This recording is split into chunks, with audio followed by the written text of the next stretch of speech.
चलो हेडिंग डालो यहाँ पे। सबसे पहले हेडिंग डालो वहाँ पे rigid body.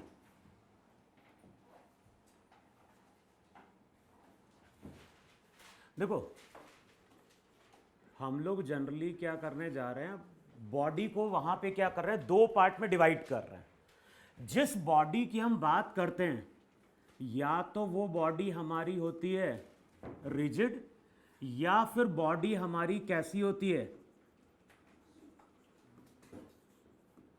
Non rigid. Basically क्या है, हम लोग यहां पे मोशन की स्टडी करने वाले हैं। अब मोशन भी वहां पे क्या होते हैं, तीन तरह के होते हैं। एक जो मोशन होता है वो होता है ट्रांसलेशनल, दूसरा होता है रोटेशनल और तीसरा वहां पे क्या होता है, रोलिंग। तीनों की हम लोग स्टडी करते हैं। लेकिन उससे पहले हम लोग सबसे पहले बात करेंगे किसकी, बॉडीज की।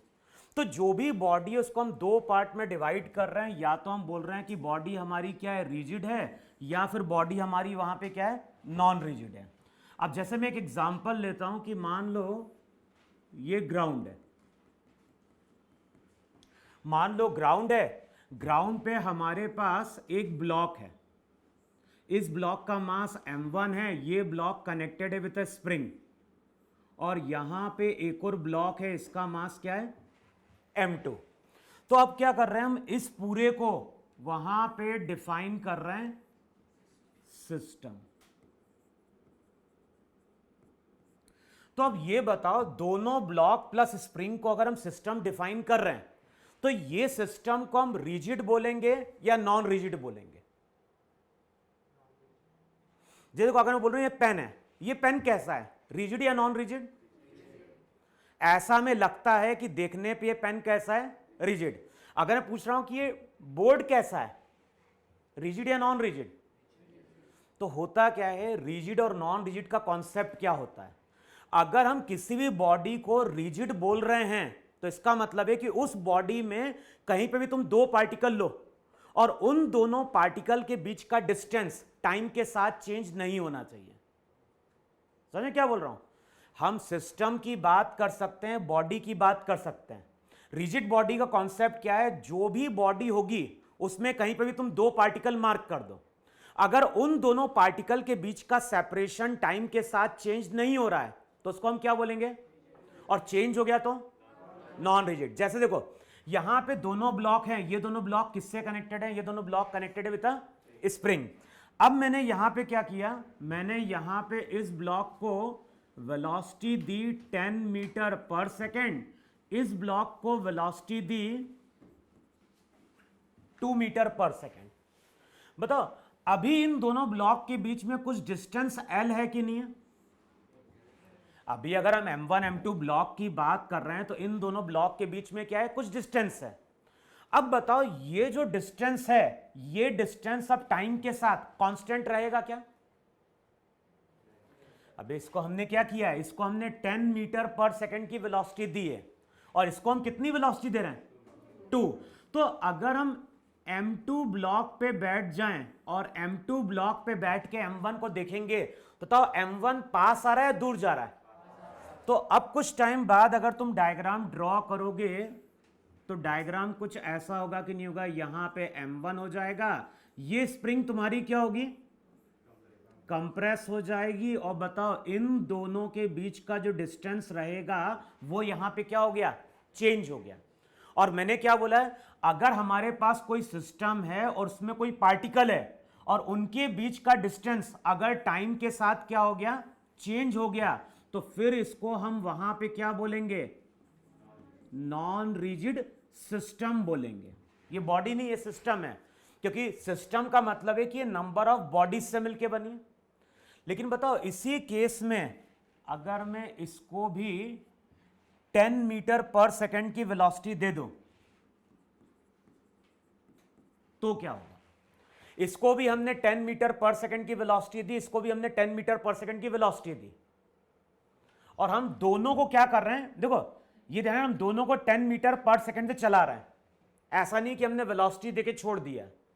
तो यहां पे हम इस ब्लॉक को 10 मीटर पर सेकेंड से चला रहे हैं, कोई सोर्स रहा होगा जिसके थ्रू हम 10 मीटर पर सेकेंड से इसको खींच रहे हैं। इसको भी हम कितने से चला रहे हैं, 10 मीटर पर सेकेंड से। बताओ अगर हम m2 पे बैठ के m1 को देखेंगे तो क्या होगा? ये चीज समझ में आ रही? मैंने क्या बोला है? मैंने ऐसा नहीं बोला कि वेलोसिटी देके छोड़ दिया है। हम क्या कर रहे हैं, इस ब्लॉक को भी 10 मीटर पर सेकंड से चला रहे हैं, इसको भी यहां पे क्या हो रहा है 10 मीटर पर सेकंड से चला रहे हैं। तो इन दोनों ब्लॉक को अगर तुम 10 मीटर पर सेकंड से चलाओगे तो जब भी हम किसी एक ब्लॉक पे बैठ के दूसरे ब्लॉक को देखेंगे तो बता वो ब्लॉक हमें रेस्ट में दिखाई देगा कि नहीं दिखाई देगा? अच्छा, जब हम M2 पे बैठ के M1 को देखेंगे तो उनके बीच का डिस्टेंस कैसा रहेगा, कांस्टेंट या वेरिएबल? तो यहां पे तुम बोलोगे कि इनके बीच का जो डिस्टेंस है वो डिस्टेंस यहां पे क्या है, कांस्टेंट है। और डिस्टेंस अगर कांस्टेंट रहा तो फिर इसको हम क्या बोलेंगे, इसको हम बोलेंगे वहां पे फिर क्या, रिजिड। अच्छा, अगर मान लो मैं तुमसे बोलता हूं कि यहां पे इस तरह से हमारे पास एक बॉडी है, यहां पे इस तरह से एक बॉडी है और बॉडी में हमने क्या किया, कहीं पे भी दो पार्टिकल मार्क कर दिए, एक पार्टिकल यहां पे लो, एक पार्टिकल यहां पे लो। पार्टिकल हम कहीं पे भी ले सकते हैं। तो अब मैं बात कर रहा हूं किसकी, अब मैं बात कर रहा हूं वहां पे रिजिड बॉडी की। तो रिजिड बॉडी का कॉन्सेप्ट क्या है, अगर हमने बॉडी में कहीं पे भी दो पार्टिकल क्या कर लिए, मार्क कर लिए, और इन दोनों पार्टिकल के बीच में डिस्टेंस अभी कितना है, x। अब इस बॉडी का मोशन कैसा भी हो सकता है ये बॉडी ट्रांसलेट करते हुए जाए, हो सकता है ये बॉडी क्या कर रही हो, रोटेट कर रही हो सकता है ये बॉडी ट्रांसलेट भी कर रही हो साथ में। जैसे अगर मैं इस पेन को ऐसे फेंक दूं तो पेन का मोशन क्या होगा, पेन ट्रांसलेट भी करेगा और साथ में पेन क्या करेगा। अब बताओ, पेन को अगर इस पेन पे अगर हम कहीं पे दो पार्टिकल मार्क कर दें और फिर पेन को अगर हम फेंकें तो उन दोनों पार्टिकल के बीच का डिस्टेंस बढ़ रहा है घट रहा है, कांस्टेंट है। तो इसलिए इस पेन को हम क्या बोलेंगे, रिजिड। तो यहां पे अगर हमने कोई रिजिड बॉडी ली है और उसमें अगर हमने कोई दो पार्टिकल मार्क कर दिए हैं तो इन दोनों पार्टिकल के बीच का जो डिस्टेंस रहेगा वो डिस्टेंस कांस्टेंट रहना चाहिए, किसके साथ, विथ रेस्पेक्ट टू टाइम। अच्छा, टाइम के साथ अगर x कांस्टेंट है तो हम ऐसा बोलेंगे कि नहीं बोलेंगे कि dx बाय dt वहां पे क्या होना चाहिए, जीरो होना चाहिए। बोलोगे नहीं बोलोगे? तो सबसे पहले डेफिनेशन लिखो वहां पे किसकी, रिजिड बॉडी की।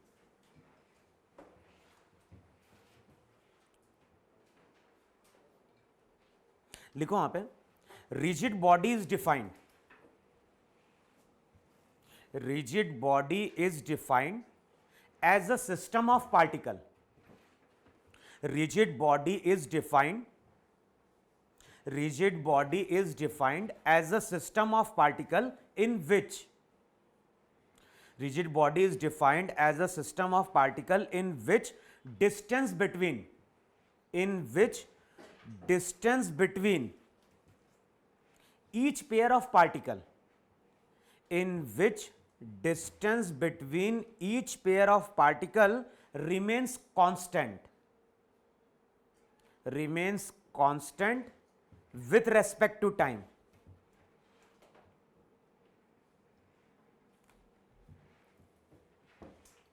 इतनी चीज तुम्हें क्लियर हुई कि नहीं क्लियर हुई? अच्छा, अब देखो, रब करो इतना में। अब जैसे देखो वहां पे मान लो हमने यहां पे एक बॉल ली,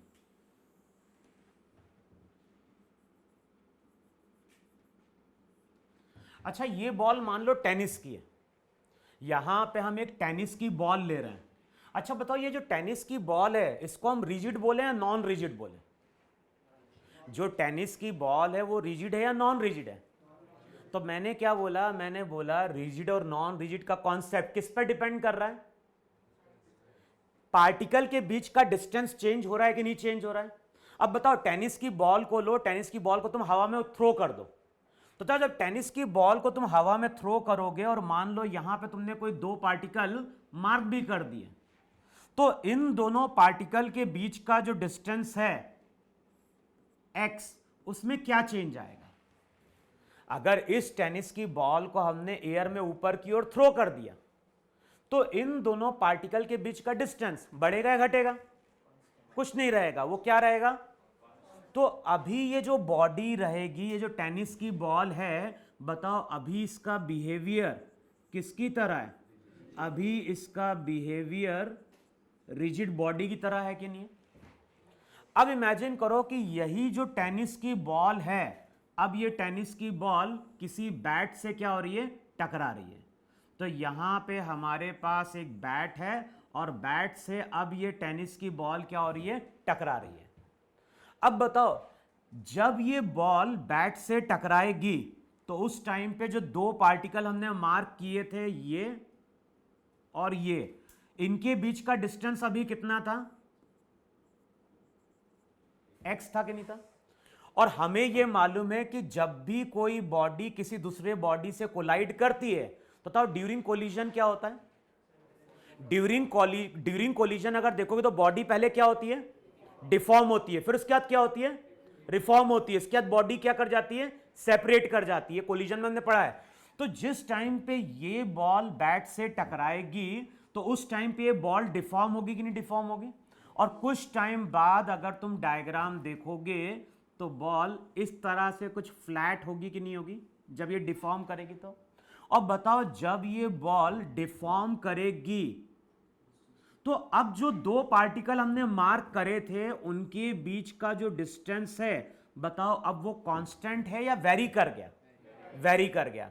तो अब तुम क्या बोलोगे? अब तुम बोलोगे कि ये जो बॉल है इसका बिहेवियर अब कैसा हो गया? नॉन रिजिड हो गया कि नहीं हो गया? इसका मतलब है कि कोई बॉडी रिजिड हो भी सकती है और साथ में वो बॉडी क्या हो सकती है? वो डिपेंड कर रहा है। अच्छा, प्रैक्टिकली हम जितनी बॉडी की बात करें वो बॉडी रिजिड होती है या नॉन रिजिड होती है? अगर मैं बोल रहा हूं पेन है, पेन दिखने में कैसा है?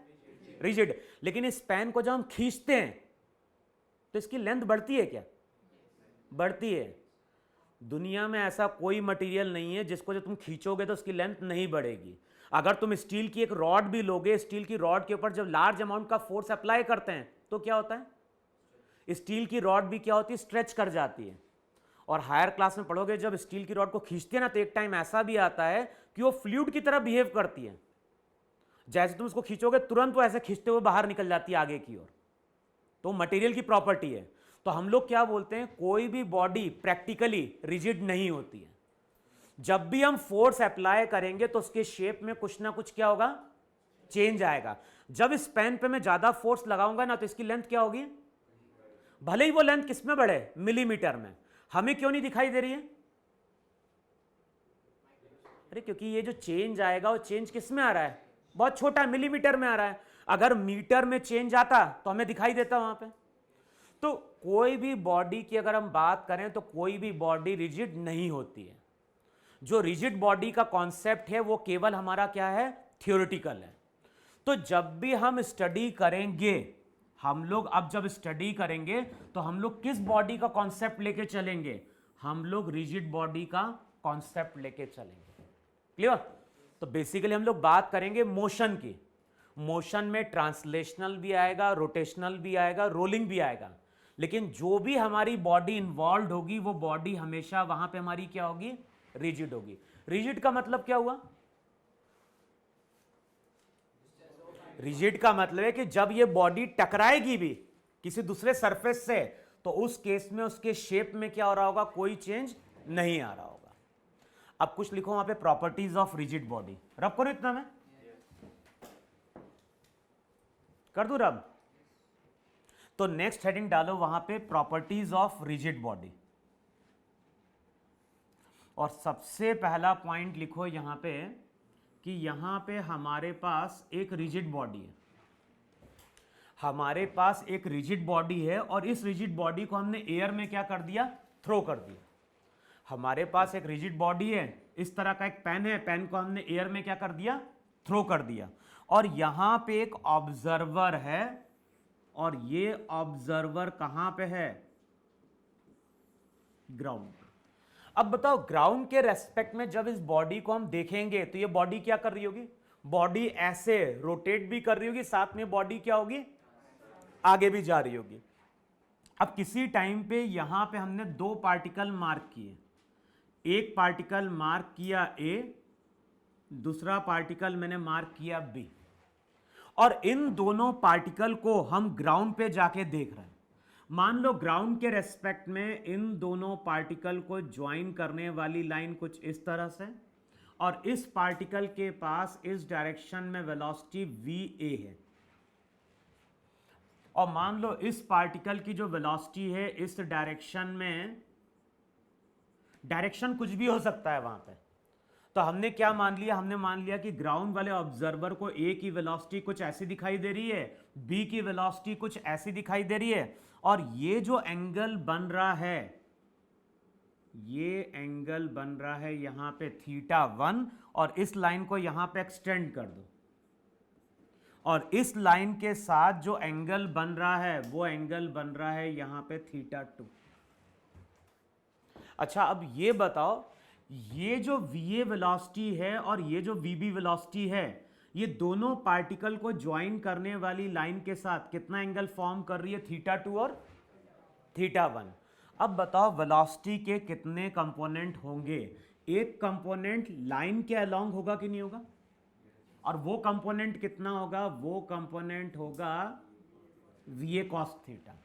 अच्छा, एक कंपोनेंट अगर लाइन के अलोंग होगा तो दूसरा कंपोनेंट लाइन के परपेंडिकुलर होगा, और उसको हम क्या बोलेंगे, VA sin θ, sin θ2। अच्छा बताओ, VB के कितने कंपोनेंट होंगे, VB के भी यहां पे दो कंपोनेंट होंगे, एक कंपोनेंट तो इस लेंथ के अलोंग होगा, और वो जो कंपोनेंट होगा वो कंपोनेंट होगा VB cos θ1। एक कंपोनेंट अगर लेंथ के अलोंग है तो दूसरा कंपोनेंट वहां पे परपेंडिकुलर होगा, और वो हो जाएगा VB sin θ1। अब ध्यान रखना, जो sin θ1 वाले कंपोनेंट हैं या sin θ2 वाले कंपोनेंट हैं, वो दोनों पार्टिकल को ज्वाइन करने वाली लाइन के क्या होंगे, परपेंडिकुलर होंगे। अब यहां पे देखो, इस तरह से यहां पे तुम्हारा पार्टिकल A है, यहां पे पार्टिकल B है, ये दोनों पार्टिकल को ज्वाइन करने वाली लाइन है। अब इमेजिन करो कि एक ऑब्जर्वर है और ये ऑब्जर्वर B पे ही बैठ गया है। अब बताओ, B पे बैठ के अगर हम A को देखेंगे तो रिजिड बॉडी का कॉन्सेप्ट क्या है, ये डिस्टेंस अगर x है तो बताओ ये डिस्टेंस हमेशा क्या रहना चाहिए, कांस्टेंट रहना चाहिए। अच्छा, अब बताओ इस डायरेक्शन में वेलोसिटी कितनी है, इस लाइन के अलोंग A की वेलोसिटी कितनी है, VA cos θ2। अच्छा, B की भी इस डायरेक्शन में कुछ वेलोसिटी है कि नहीं है, अब बताओ ये वेलोसिटी कितनी है, ये वेलोसिटी है VB cos θ1 है। अब ध्यान रखना, हम B पे बैठ के A को देख रहे हैं। अब बताओ, B पे बैठ के अगर A को देखेंगे तो A हमें आगे जाता हुआ दिखाई देगा क्या, अबे A अगर आगे चला गया तो बॉडी क्या हो गई। अच्छा, B पे बैठ के अगर A को देख रहे हैं, A पीछे आ गया तो नॉन रिजिड। हमेशा हमें ये A X पे ही दिखाई देना चाहिए। इसका मतलब है कि अगर हम B पे बैठ के A को देख रहे हैं तो A हमेशा हमें रेस्ट में दिखाई देना चाहिए। अच्छा, रेस्ट में अगर दिखाई दे रहा है तो बताओ यहां पे क्या बोलोगे, यहां पे बोलोगे नहीं बोलोगे, दोनों पार्टिकल को ज्वाइन करने वाली जो लाइन रहती है उस लाइन के अलोंग बताओ रिलेटिव वेलोसिटी क्या होनी चाहिए, अबे सेम नहीं, जीरो। भाई B पे बैठ गए, A को देख रहे हैं, A की वेलोसिटी इस डायरेक्शन में VA cos θ2, इसकी VB cos θ1। अगर ये ज्यादा होगी तो क्या होगा,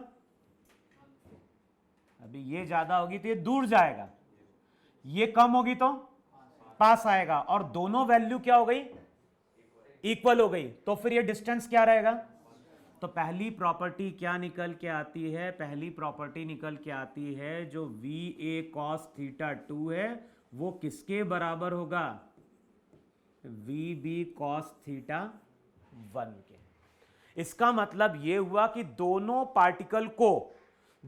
पार्टिकल को ज्वाइन करने वाली जो लाइन होगी उस लाइन के अलोंग वेलोसिटी क्या होगी, हमेशा इक्वल होगी किस फ्रेम में, ग्राउंड फ्रेम में।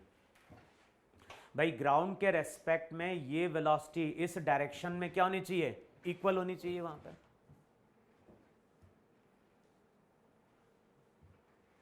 अगर ऐसा नहीं होगा तब तो उनके बीच का डिस्टेंस बढ़ जाएगा या फिर क्या होगा, कम हो जाएगा। तो लिखो, पहला पॉइंट लिखो वहां पे, in case of rigid body, in case of rigid body, in case of rigid body, component of velocity, in case of rigid body, component of particle velocity, component of particles velocity, in case of rigid body, component of particles velocity along the line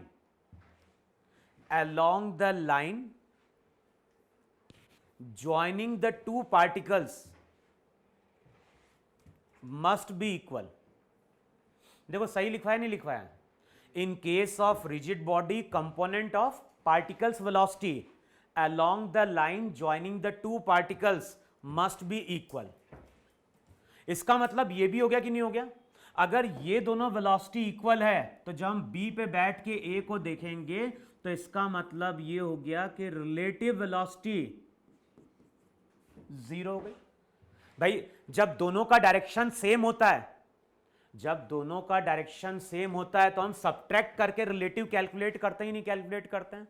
तो ये value और ये value same होगी तो relative velocity क्या होगी, लेकिन relative velocity किस डायरेक्शन में जीरो होगी, दोनों पार्टिकल को ज्वाइन करने वाली लाइन के along.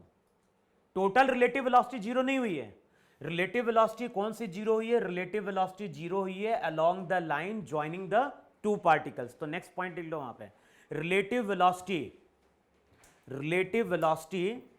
Will be zero, relative velocity will be zero, relative velocity will be zero along the line, relative velocity will be zero along the line joining the two particles, along the line joining the two particles। अच्छा, फिर वहां पे याद है relative motion में हमने एक term पढ़ी थी वेलोसिटी ऑफ सेपरेशन, या फिर हमने टर्म पढ़ी थी वहां पे वेलोसिटी ऑफ अप्रोच। बताओ वेलोसिटी ऑफ सेपरेशन और वेलोसिटी ऑफ अप्रोच क्या था?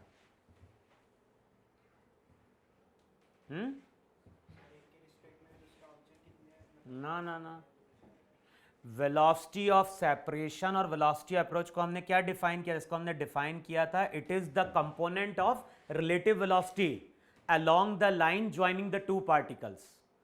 दो पार्टिकल्स को ज्वाइन करने वाली जो लाइन होती है, उस लाइन के अलोंग जो रिलेटिव वेलोसिटी मिलती है उसी को हम क्या बोलते हैं? वेलोसिटी ऑफ सेपरेशन या फिर अप्रोच। वर्ड कब यूज करते हैं? जब दोनों के बीच का डिस्टेंस कम होता है, और सेपरेशन वर्ड यूज करते हैं जब दोनों के बीच का डिस्टेंस वहां पे क्या होता है? बढ़ता है।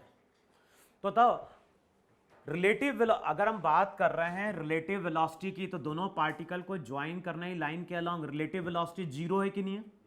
इसका मतलब है कि वेलोसिटी ऑफ सेपरेशन और वेलोसिटी ऑफ अप्रोच भी क्या होना चाहिए? जीरो होना चाहिए। तो नेक्स्ट पॉइंट लिख लो वहां पे।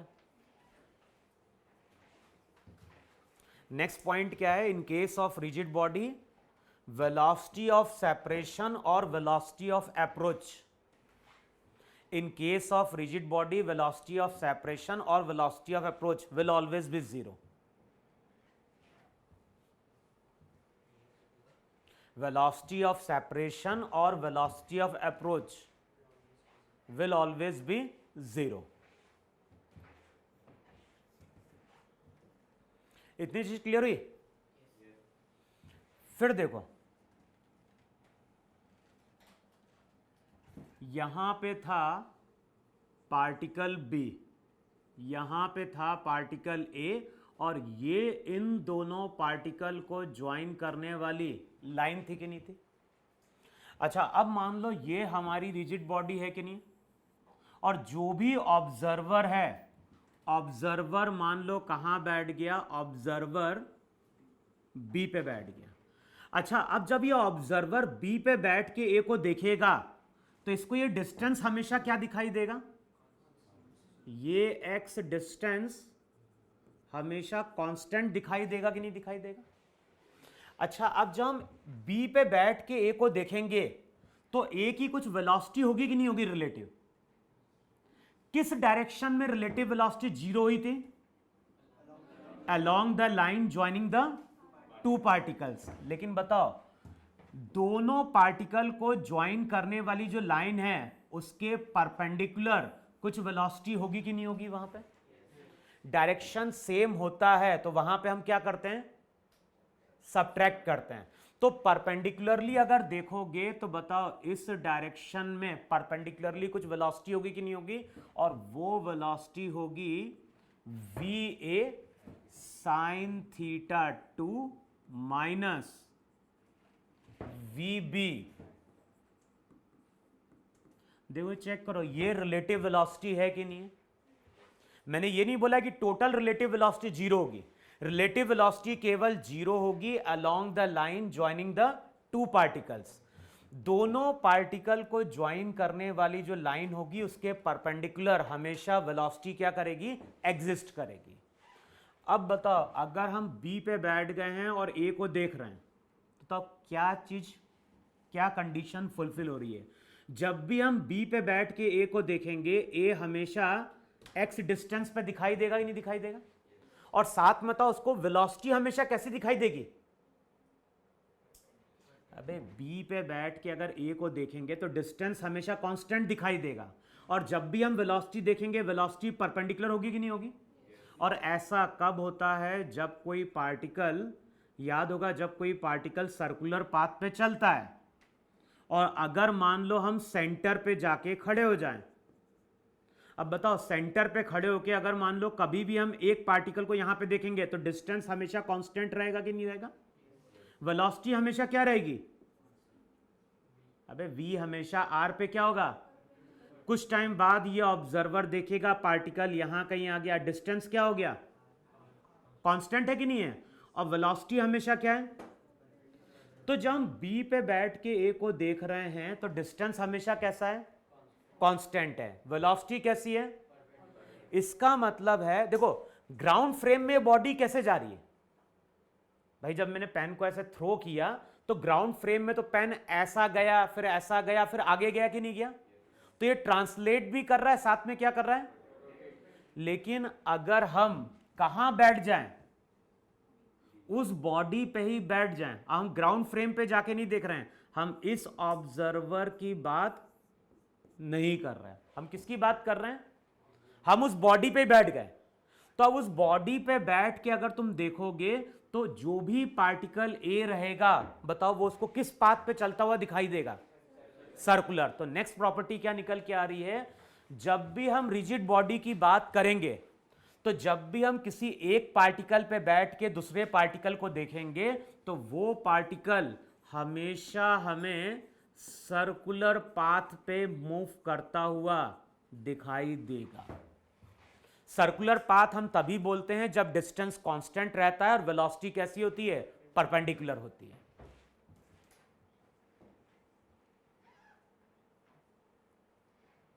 तो लिखो, नेक्स्ट पॉइंट लिखो वहां पे, in case of rigid body,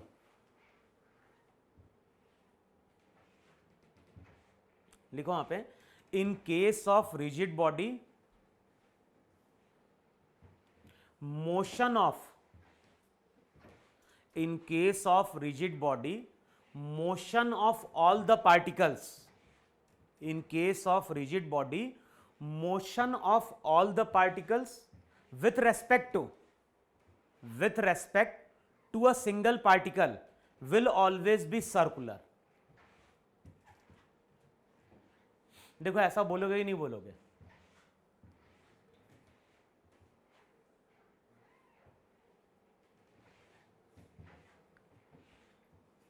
आया कि नहीं समझ में?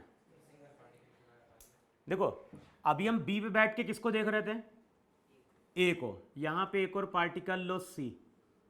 बताओ अगर हम बी पे बैठ के सी को देखेंगे तो अगेन दोनों पार्टिकल को ज्वाइन करने वाली जो लाइन रहेगी उसका ये डिस्टेंस तो क्या रह जाएगा? कांस्टेंट हो जाएगा। फिर रिलेटिव वेलोसिटी बीसी लाइन के अलोंग तो क्या हो जाएगी? जीरो। तो जब हम सी की वेलोसिटी देखेंगे बी के रेस्पेक्ट में तो अगेन वो रिलेटिव वेलोसिटी परपेंडिकुलर होगी कि नहीं होगी? तो मैंने क्या बोला है, अगर किसी एक पार्टिकल में बैठ जाएं और एक पार्टिकल में बैठ के बाकी सभी पार्टिकल को देखेंगे तो सभी पार्टिकल हमें किस पाथ पे चलते हुए दिखाई देंगे? सर्कुलर पाथ पे चलते हुए दिखाई देंगे। अच्छा अब देखो बी पे बैठ के हम किसको देख रहे हैं? ए को। डिस्टेंस कितना है? एक्स। परपेंडिकुलर वेलोसिटी कितनी है? V a sine theta 2 minus v b. और ध्यान रखना कई बार क्वेश्चन में पूछता है रिलेटिव एंगुलर वेलोसिटी क्या है। फॉर्मूला हम लोगों ने क्या पढ़ा है? v equals to r omega. तो जब हम ओमेगा की बात करेंगे तो ये ओमेगा रिलेटिव एंगुलर वेलोसिटी होगी। और रिलेटिव एंगुलर वेलोसिटी कैसे मिलती है? वेलोसिटी का रिलेटिव वेलोसिटी का परपेंडिकुलर कंपोनेंट। तो ये हो जाएगा v a sine theta 2 minus v b sine theta 1 divided by radius कितना है? एक्स। मैंने बेसिकली फॉर्मूला यूज किया है v equals to r omega. अब ये ओमेगा जो वेलोसिटी है वो रिलेटिव है। तो जब भी हम रिलेटिव एंगुलर वेलोसिटी कैलकुलेट करते हैं तो हम क्या करते हैं? रिलेटिव वेलोसिटी का परपेंडिकुलर कंपोनेंट डिवाइडेड बाय क्या हो गया? Distance x। यही हमारा क्या देगा? रिलेटिव एंगुलर वेलोसिटी देगा। समझ में? एक पार्टिकल पे बैठ के जब दूसरे पार्टिकल को हम देख रहे हैं तो पाथ उसका सर्कुलर है। और पाथ अगर सर्कुलर है तो हम किसकी बात करेंगे? एंगुलर वेलोसिटी की बात करेंगे। लेकिन उस एंगुलर वेलोसिटी को हम लोग नाम क्या देते हैं? Relative angular velocity. इतना समझ में नहीं समझ में? पहला पॉइंट मैंने क्या लिखवाया? पहला पॉइंट मैंने लिखवाया कि दोनों पार्टिकल को ज्वाइन करने वाली जो लाइन होगी इस लाइन के अलोंग रिलेटिव वेलोसिटी क्या होगी? जीरो होगी।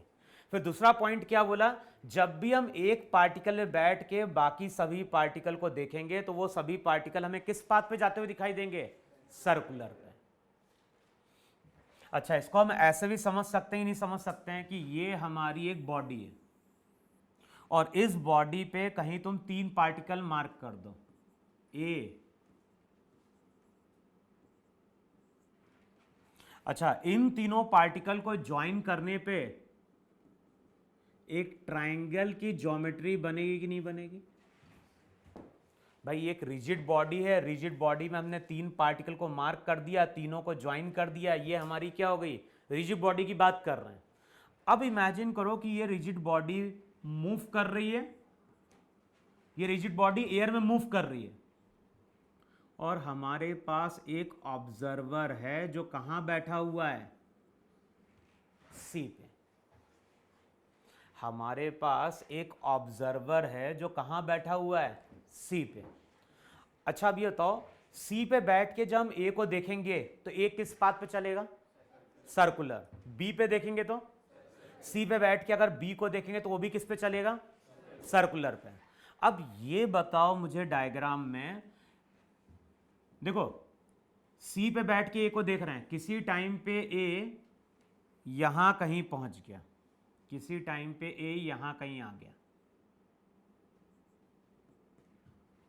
हम सी पे बैठ के ए को देख रहे हैं, ए किसी टाइम पे ए डैश पे पहुंच गया।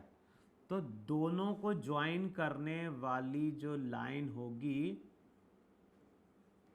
वो कुछ एंगल टर्न कर गई, नहीं टर्न कर गई?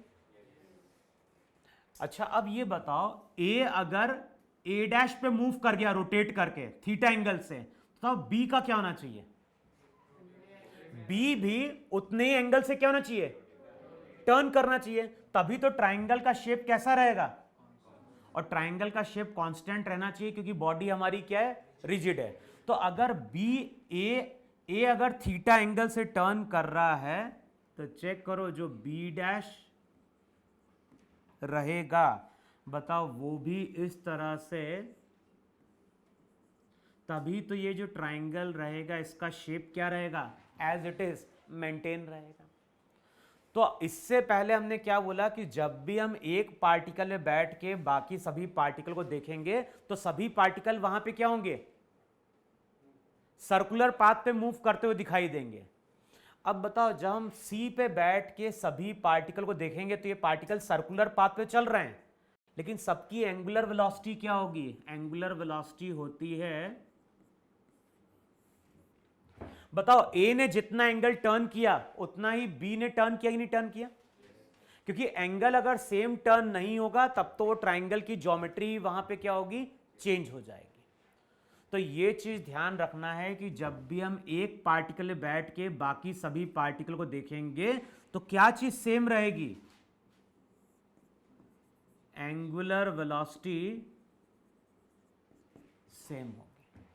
तो नेक्स्ट पॉइंट ये लिख लो, with respect to a single particle, with respect to a single particle, angular velocity of all the particles will always be same। एक सिंगल पार्टिकल के रेस्पेक्ट में बाकी जितने भी पार्टिकल्स होंगे उनकी एंगुलर वेलोसिटी वहां पे क्या रहेगी, सेम रहेगी।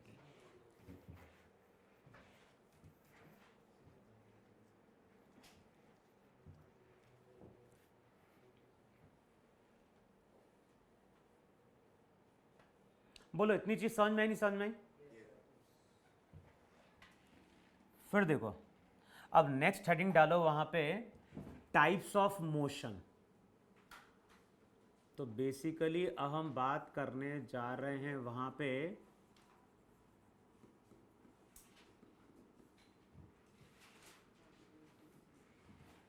और पहला जो मोशन आता है वो हेडिंग डालो, उसको हम बोलते हैं pure translational motion, pure translational motion.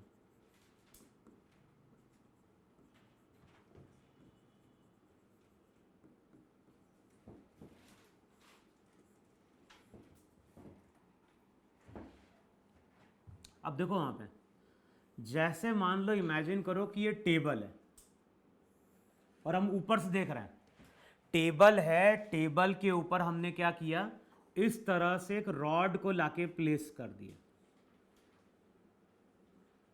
अच्छा टेबल पे जब हम इस तरह से रॉड को लाके प्लेस करेंगे तो नॉर्मल कहां जाएगी, बाहर, mg अंदर की ओर। अच्छा जिस रॉड की हम बात कर रहे हैं ना वो रॉड हमारी, उस रॉड का मास यूनिफॉर्मली डिस्ट्रीब्यूटेड है। जिस रॉड की हम बात कर रहे हैं उसका मास वहां पे क्या, यूनिफॉर्मली डिस्ट्रीब्यूटेड है। अब कभी ऐसा करके देखो कि मान लो टेबल के ऊपर इस तरह पेन को लाके प्लेस करो और यहां कहीं फोर्स लगाओ, जरा देखो क्या होता है। टेबल पे इस तरह पेन को रखो और यहां फोर्स लगाओ तो क्या होगा, हाँ अरे पेन हिलेगी नहीं, पेन जब इस तरह तुम मूव कराओगे तो पेन का जो मोशन रहेगा वो कुछ अलग सा नहीं होगा। लेकिन इमेजिन करो कि जो पेन है, देखो यहां पे तुम फोर्स लगाओगे ना तो पेन तुम्हें ऐसे आगे जाता हुआ दिखाई देगा और साथ में से रोटेट करता हुआ दिखाई देगा। लेकिन अगर तुम इमेजिन करो कि पेन के जस्ट मिड पॉइंट पे, पेन के जस्ट मिड पॉइंट पे तुम फोर्स लगाओ जरा, और देखो हमें मालूम है कि अगर मास का डिस्ट्रीब्यूशन यूनिफॉर्म होगा तो तब मिड पॉइंट पे क्या होगा, सेंटर ऑफ मास होगा। अब करके देखो, रॉड के सेंटर पे तुम फोर्स लगाओ, रॉड के सेंटर पे अगर तुम फोर्स लगाओगे तो करके देखना रॉड तुम्हें इस तरह से मूव करते हुए दिखाई देगी कि नहीं दिखाई देगी। लेकिन मैंने क्या बोला है, मैंने बोला कि अगर यही रॉड है और इस रॉड पे अगर तुम फोर्स यहां कहीं लगा रहे हो, सेंटर में मत लगाओ, सेंटर पे अगर नहीं लगाओगे ना तो कुछ टाइम बाद डायग्राम ऐसा होगा। फिर फोर्स तो हम कंटिन्यूस लगाते जा रहे हैं, कुछ टाइम बाद अगर हम फोर्स कंटिन्यूसली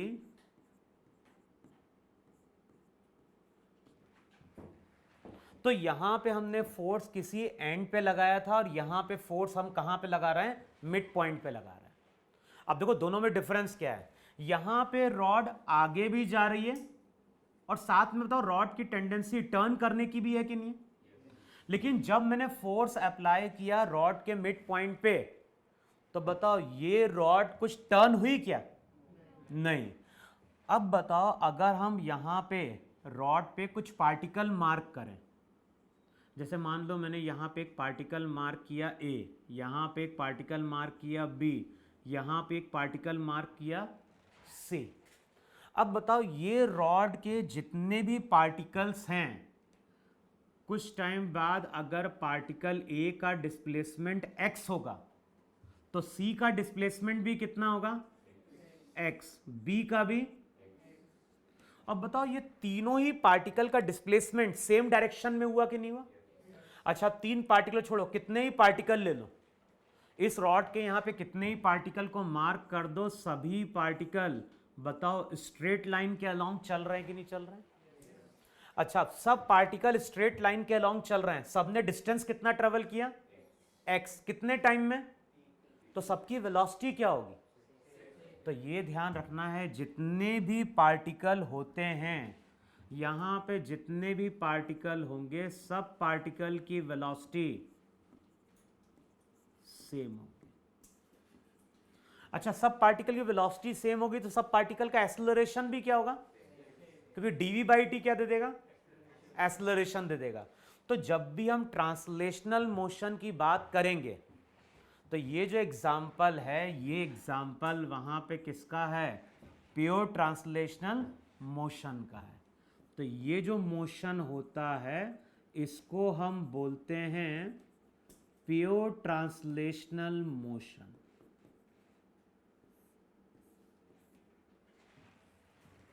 अब बताओ प्योर ट्रांसलेशनल मोशन की प्रॉपर्टी क्या है? ना कोई इससे नहीं मतलब है, हम लोग जनरली क्या बोलेंगे, कोई भी बॉडी अगर प्योर ट्रांसलेशनल मोशन परफॉर्म कर रही है तो उस केस में जितने भी पार्टिकल्स रहेंगे सभी पार्टिकल किसके अलोंग चलेंगे? स्ट्रेट लाइन के अलोंग चलेंगे। सबका डिस्प्लेसमेंट क्या होगा?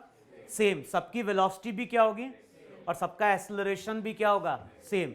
इस तरह से अगर कोई बॉडी मूव कर रही है तो उस बॉडी के मोशन को हम लोग क्या बोलते हैं? प्योर ट्रांसलेशनल मोशन बोलते हैं। इसको हम ट्रांसलेशनल बोलेंगे क्या? प्योर ट्रांसलेशनल, क्योंकि ये क्या कर रहा है? ये ट्रांसलेट भी कर रहा है और साथ में, तो इसको हम प्योर ट्रांसलेशनल नहीं बोलेंगे। तो प्योर ट्रांसलेशनल मोशन में लिख लो वहां पे, in case of pure translational motion, in case of pure translational motion, in case of pure translational motion, all the particles, in case of pure translational motion, all the particles of a body, in case क्या लिखा? in case of pure translational motion all the particles of a body moves along a straight line, moves along a straight line। और next point क्या लिखोगे यहां पे? Velocity and acceleration, velocity and acceleration, velocity and acceleration of all the particles, velocity and acceleration of all the particles will always be same।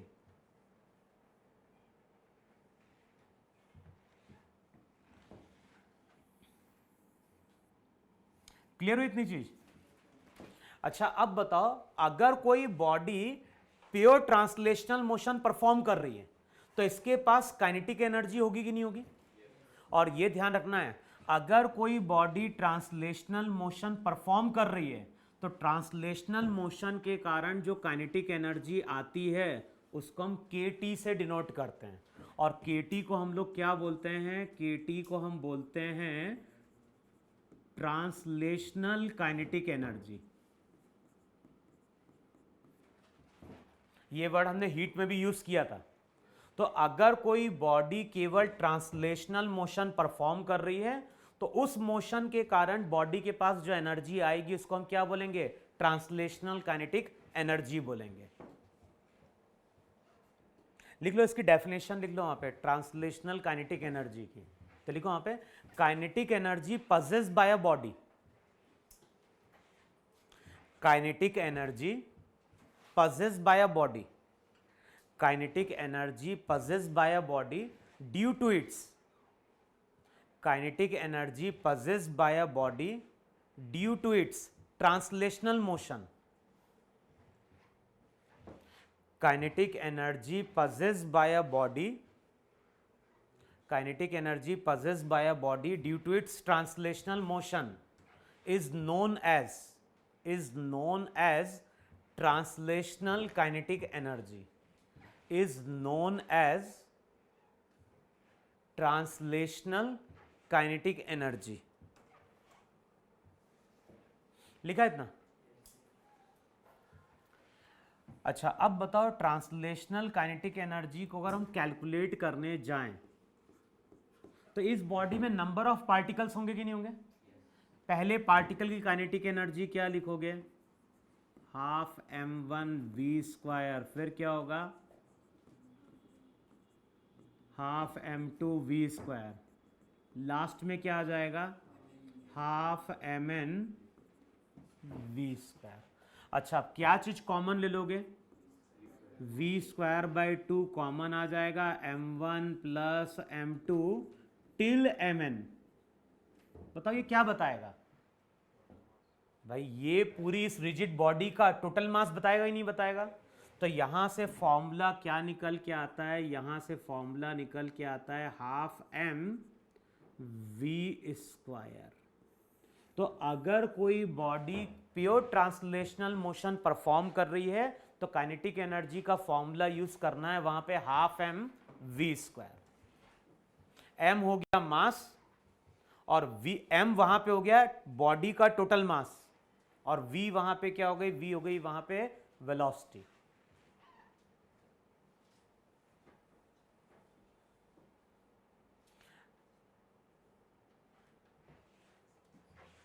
यानी अगर कोई body translational motion perform कर रही है, हमें काइनेटिक एनर्जी लिखनी है तो हम क्या लिखेंगे? हाफ टोटल मास इनटू किसी भी एक पार्टिकल की वेलोसिटी का स्क्वायर। कि सभी पार्टिकल की वेलोसिटी सेम है। अच्छा, तुम लोगों ने मोमेंटम पढ़ा है कि नहीं पढ़ा है? तो वहां पे याद है अगर हम मोमेंटम लिखने जाएं किसका? पूरी बॉडी का, तो वो मोमेंटम कैसे मिलेगा? वो मोमेंटम मिलेगा m1 into v plus m2 into v. तो इस केस में फॉर्मूला वहां पे सीधे m इंटू वी बन गया कि नहीं बन गया? m वहां पे टोटल बॉडी का मास है और v वहां पे क्या है? किसी भी एक पार्टिकल की वेलोसिटी है।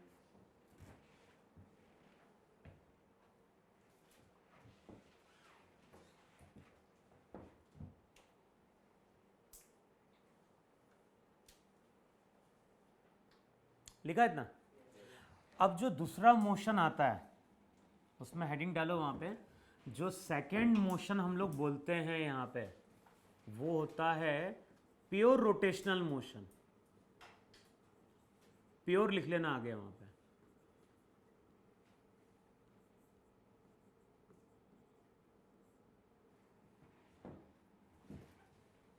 जो सेकंड आ रहा है उसको बोलो प्योर रोटेशनल मोशन।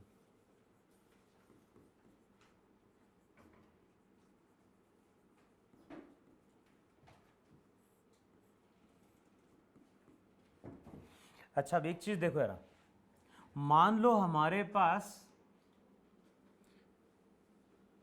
ये टेबल है, यहां पे एक टेबल है और टेबल पे हमने क्या किया? स्ट्रिंग के एक एंड को लाके फिक्स कर दिया।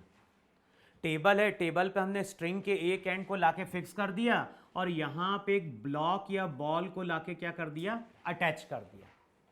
अब कई बार ऐसा होता है कि नहीं होता है कि हम इसको कुछ वेलोसिटी देते हैं बताओ इस बॉल को हम टेबल पे इस तरह से मूव करा सकते हैं, नहीं मूव करा सकते हैं? अच्छा अब बताओ यहां पे जब ये बॉल इस तरह से मूव करेगी तो बॉल का पाथ क्या है, पाथ की बात कर रहा हूं, तो जो भी बॉल है बॉल का पाथ वहां पे क्या है, सर्कुलर है कि नहीं? अब दूसरा एग्जांपल लो कि मान लो हमारे पास एक फैन है,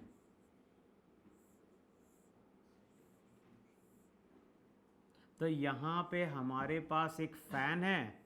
और बताओ जब हम फैन की बात कर रहे होंगे तो जैसे ही हम फैन को ऑन करते हैं तो फैन वहां पे क्या करता है, मूव करता है।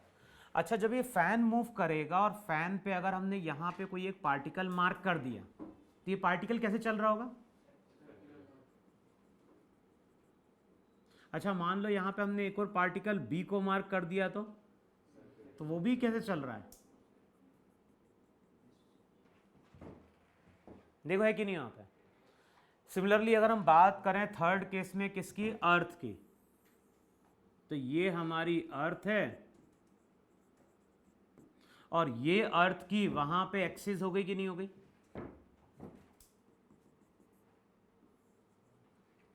अब बताओ अर्थ भी अपनी एक्सिस के अबाउट मूव कर रही कि नहीं मूव कर रही है? और कहीं पे भी तुम एक पार्टिकल को मार्क कर दो, अगर इस पार्टिकल को मार्क करोगे तो ये पार्टिकल इस तरह से मूव करेगा। यहां पे अगर तुमने किसी पार्टिकल को मार्क कर दिया तो ये पार्टिकल, अच्छा तीनों केस में पार्टिकल का मोशन देखो, तीनों केस में अगर देखोगे तो पार्टिकल का मोशन या पार्टिकल का पाथ सर्कुलर है कि नहीं? अच्छा अब मैं अगर पूछता हूं कि यहां पे बॉल का मोशन कैसा है, पाथ तो सर्कुलर है, अब मैं पूछूंगा बॉल का मोशन कैसा है, तो हम बोलते हैं कि बॉल का मोशन सर्कुलर है। हम लोग यही बोलते नहीं बोलते कि जो भी बॉल है बॉल का मोशन वहां पे क्या है, सर्कुलर है। अच्छा मैं पूछता हूं फैन का मोशन कैसा है, तो कभी हम ऐसा बोलते हैं कि फैन का मोशन सर्कुलर है, हम बोलते हैं कि जो भी फैन है फैन का मोशन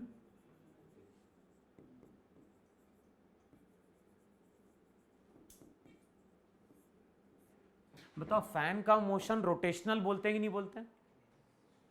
अर्थ के मोशन की बात करें तो अर्थ का मोशन सर्कुलर है या रोटेशनल है? तो हम अगेन बोलते हैं कि अर्थ का मोशन, अब ये चीज ध्यान रखना है सर्कुलर मोशन कब वर्ड यूज करते हैं और रोटेशनल मोशन कब वर्ड यूज करते हैं।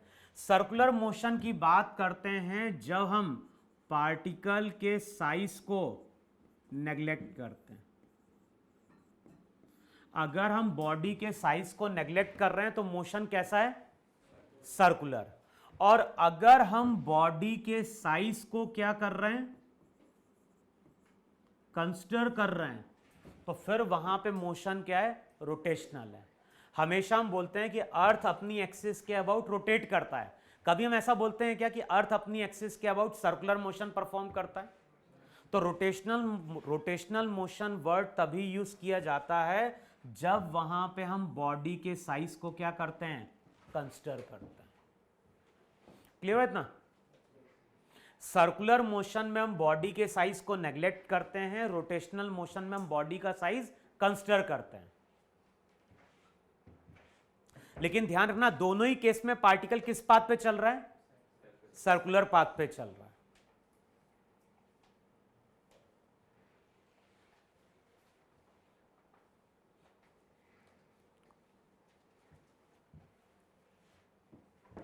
रब करूं इतना?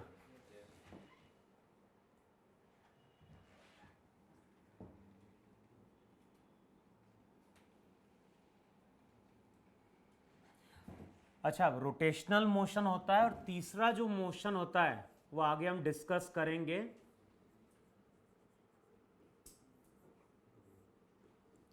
तो बेसिकली मोशन को हम तीन पार्ट में डिवाइड कर रहे हैं, ट्रांसलेशनल, प्योर रोटेशनल और तीसरा क्या है, रोलिंग। और रोलिंग कब होता है, रोलिंग का मतलब होता है कि जैसे ग्राउंड है और ग्राउंड पे हमने इस तरह से एक व्हील को क्या किया, या कॉइन को थ्रो किया, और जो सरफेस है, सरफेस वहां पे क्या है, बताओ रफ सरफेस पे अगर किसी बॉल को या कॉइन को ऐसे थ्रो करते हो तो ये कॉइन ऐसे ही जाता है क्या? कुछ टाइम बाद क्या होता है, कुछ टाइम बाद अगर देखोगे तो कॉइन बताओ अपनी एक्सिस के अबाउट फिर रोटेट भी करता है कि नहीं रोटेट करता है? और इस तरह का मूवमेंट बताओ बाइसिकल के व्हील या टू व्हीलर के व्हील का मोशन है कि नहीं है वहां पे? तो जब हम रोलिंग की बात करते हैं तो रोलिंग किस में होती है, साइकिल में होती है नहीं होती है? अच्छा साइकिल को केवल हमने खड़ा करके रखा है, साइकिल को स्टैंड पे खड़ा कर दो, केवल पैडल मारो, फिर व्हील का मोशन कैसा है, रोटेशनल। लेकिन साइकिल को हमने स्टैंड से हटा लिया, फिर पैडल मारेंगे तो क्या होगा? तो रोलिंग का मतलब क्या है कि ये जो व्हील है, ये व्हील वहां पे ट्रांसलेट भी कर रहा है और साथ में ये व्हील वहां पे क्या कर रहा है, रोटेट भी कर रहा है। तो जब कोई बॉडी दोनों मोशन साइमल्टेनियसली परफॉर्म कर रही होगी तब वहां पे हम वर्ड यूज करेंगे रोलिंग। रोलिंग आएगा बिल्कुल एंड में। बस अभी इतना ध्यान रखो कि जो भी रोलिंग है वो combination of translational motion plus क्या है, रोटेशनल मोशन है। अभी हम लोग जो मोशन पढ़ने जा रहे हैं, हेडिंग डालो वहां पे, जो मोशन है वो है रोटेशनल मोशन।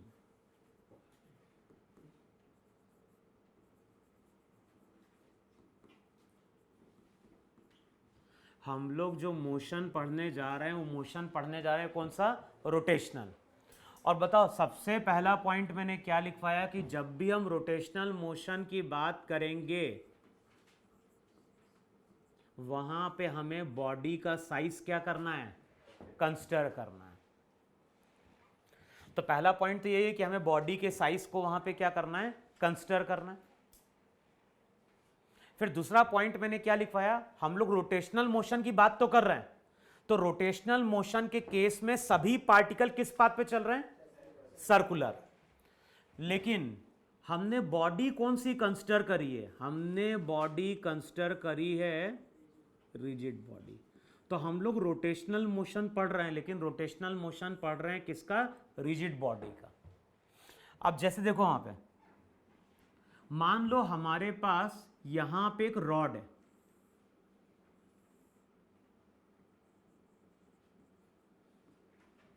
यहां पे हमारे पास रॉड है और मान लो यहां पे हमारे पास एक चेन है।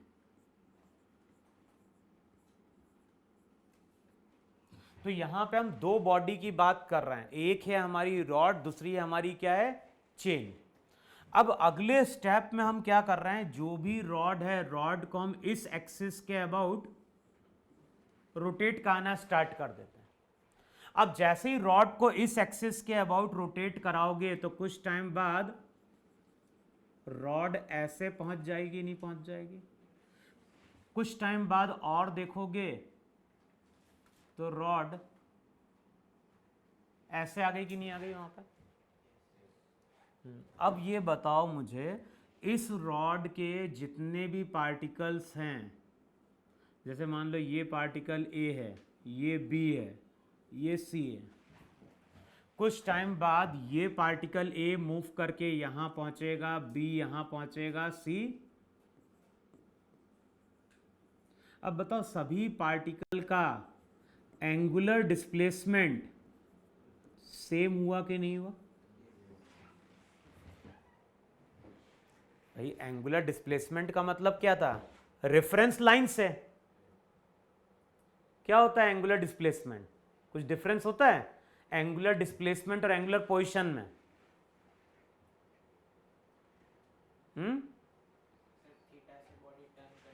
तो ऐसा लिखवाया था। अबे किसी को अगर हम रेफरेंस मान लेते हैं और रेफरेंस से वो बॉडी कितना एंगल टर्न करती है वो हमारा डिस्प्लेसमेंट होता है। तो यहां पे अगर तुम देखोगे तो ये जो पार्टिकल ए है ये रेफरेंस लाइन है कि नहीं है? इसके रेस्पेक्ट में पार्टिकल कितना एंगल टर्न कर गया, तो ये एंगुलर डिस्प्लेसमेंट है कि नहीं है?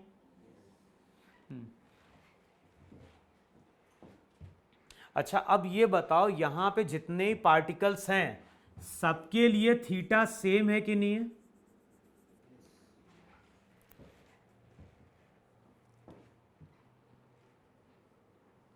अबे है कि नहीं है? अब चेन को मूव कराओ जरा, बताओ चेन जब मूव करती है, जब चेन को हम रोटेट कराते हैं तो कभी ऑब्जर्व करना चेन ऐसे चलती कि नहीं चलती? यानी इनिशियली अगर ये चेन है तो बाद में चेन ऐसी है। अब बताओ ये इसका बिहेवियर कैसा है, रिजिड या नॉन रिजिड? क्योंकि अब जो डिस्टेंस है दो पार्टिकल के बीच का वो कांस्टेंट है क्या? नहीं, तो इसका बिहेवियर कैसा है? Non rigid. तो ये जो चेन जब नॉन रिजिड होगी, ये है हमारी अभी, इसको हम रिजिड क्यों बोल रहे हैं? क्योंकि जब रॉड मूव कर रही है तो पार्टिकल के बीच का डिस्टेंस चेंज नहीं हो रहा है। और यहां पे जो दो पार्टिकल थे, एक पार्टिकल यहां मार्क कर दो, एक पार्टिकल यहां मार्क कर दो, तो उनके बीच का डिस्टेंस क्या हो गया? चेंज हो गया। तो बताओ ये जो चेन रहेगी वो नॉन रिजिड बॉडी है कि नहीं है वहां पे? अच्छा, अब बताओ ये पार्टिकल अगर θ1 चला तो ये भी θ1 चला क्या? तो अब क्या हो रहा है? जैसे जैसे हम दूर जा रहे हैं हर पार्टिकल का एंगुलर डिस्प्लेसमेंट बढ़ रहा है कि नहीं बढ़ रहा है? तो ये चीज ध्यान रखना, अगर बॉडी नॉन रिजिड होती है तो थीटा जितने भी पार्टिकल्स रहते हैं सबके लिए वहां पे क्या होता है? डिफरेंट होता है। हम लोग नॉन रिजिड बॉडी नहीं पढ़ते हैं, हम लोग कौन सी बॉडी पढ़ते हैं? तो ये ध्यान रखना थीटा हमारे लिए सबके लिए क्या रहेगा? सेम रहेगा। अच्छा, अब थीटा सेम रहेगा तो एंगुलर वेलोसिटी क्या होती है? सबने पढ़ी है, एंगुलर वेलोसिटी होती है, तो सब पार्टिकल की एंगुलर वेलोसिटी क्या हो गई? तो ये चीज ध्यान रखना है, ओमेगा जो रहेगा ओमेगा भी सेम हो जाएगा। तो जब भी कोई रिजिड बॉडी रोटेट करेगी तो ओमेगा सभी पार्टिकल के लिए क्या होगा? सेम होगा। लेकिन ध्यान ना, क्या चीज डिफरेंट होगी? v equals to r omega होता है कि नहीं होता है? अब v क्या होती है? v वहां पे लीनियर स्पीड होती है। बताओ इस पार्टिकल का रेडियस अलग होगा, इस पार्टिकल का रेडियस अलग होगा, इस पार्टिकल का रेडियस अलग होगा। इसका मतलब क्या हो गया? कि जितने भी पार्टिकल्स होंगे सबकी लीनियर स्पीड अलग अलग होगी। ये चीज ध्यान रखना है। जो v रहेगा v डिफरेंट रहेगा। और v equals to r omega, ये फॉर्मूला हमने सर्कुलर मोशन में डिराइव किया था, तो ये फॉर्मूला यहां पे क्या होगा? एप्लीकेबल होगा। अच्छा, तीसरा जो फॉर्मूला तुम लोगों ने डिराइव किया होगा वो याद है? अल्फा का था। अल्फा क्या होता था? ओमेगा सेम है कि नहीं सेम है? टी टाइम बाद। और टी टाइम बाद अगर एंगुलर वेलोसिटी सेम है तो टी टाइम बाद अल्फा भी क्या होगा? तो ये ध्यान ना, अल्फा जो रहता है, alpha in case of rigid body सबके लिए क्या रहेगा? सेम रहेगा।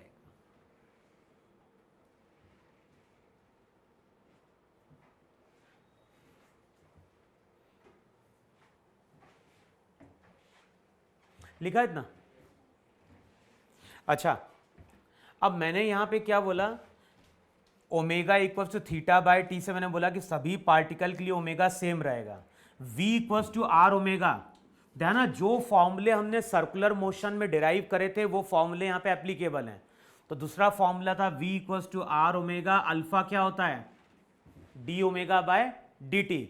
फिर वहां पे याद होगा जब भी कोई पार्टिकल सर्कुलर पाथ पे चलता था तो वहां पे हम बात करते थे सेंट्रीपिटल,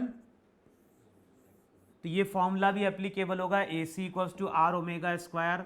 नेक्स्ट फॉर्मूला था a t equals to r alpha. तो जो भी फॉर्मूले तुमने सर्कुलर मोशन में डिराइव करें वो फॉर्मूले यहां पे क्या होंगे? एप्लीकेबल होंगे। फिर नेक्स्ट फॉर्मूला याद होगा, तुम लोगों ने ये भी डिराइव किया था वहां पे कि ओमेगा इक्वल्स टू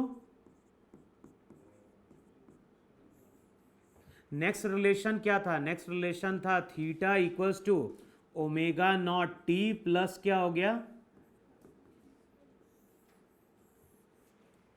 फिर नेक्स्ट रिलेशन था omega square equals to omega naught square plus 2 alpha theta. बताओ यही फॉर्मूले थे कि नहीं थे वहां पे? बताओ फर्स्ट फॉर्मूला क्या देता था?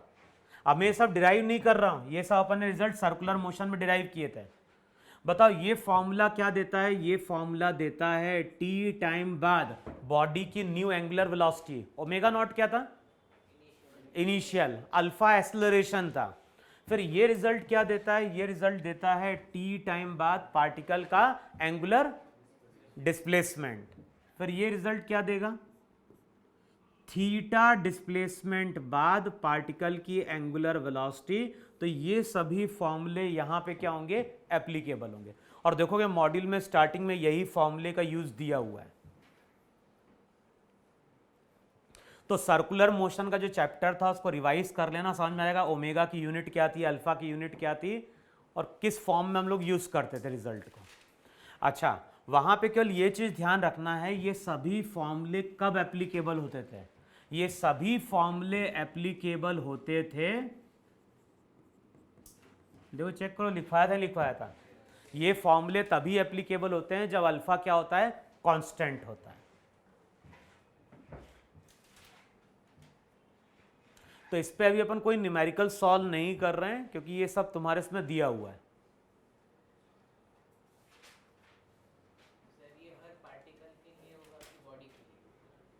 बॉडी लिए हो, अब डिपेंड कर रहा है। देखो बॉडी रिजिड होगी तो ओमेगा सबके लिए क्या हो गया? Same theta. तो किसी एक पार्टिकल के लिए निकालो या बॉडी के लिए निकालो, तो वहां बेसिकली हम क्या करते हैं? सेंटर ऑफ मास की स्टडी कर लेते हैं।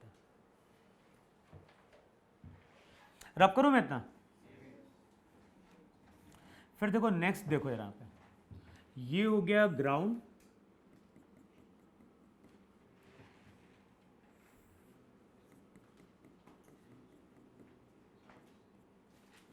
अब देखो ग्राउंड है, ग्राउंड हमारा फ्रिक्शनलेस है। यहां पे हमने 1 kg के मास को लाके प्लेस किया और यहां पे हम क्या कर रहे हैं? या ऐसा इमेजिन करेगा कि यहां पे हमने इस तरह से एक ब्लॉक को लाके प्लेस किया। इस ब्लॉक का मास अभी कितना है? 1 kg। यहां पे हमने एक और ब्लॉक को लाके प्लेस किया और इस ब्लॉक का मास है 100 kg। यहां पे पर्सन है, यहां पे पर्सन है, मान लो कि दोनों ही सेम पर्सन है। एक बार पर्सन यहां पे क्या करता है? पुश करता है और एक बार ये यहां पे पुश करता है। सरफेस हमारा फ्रिक्शनलेस है,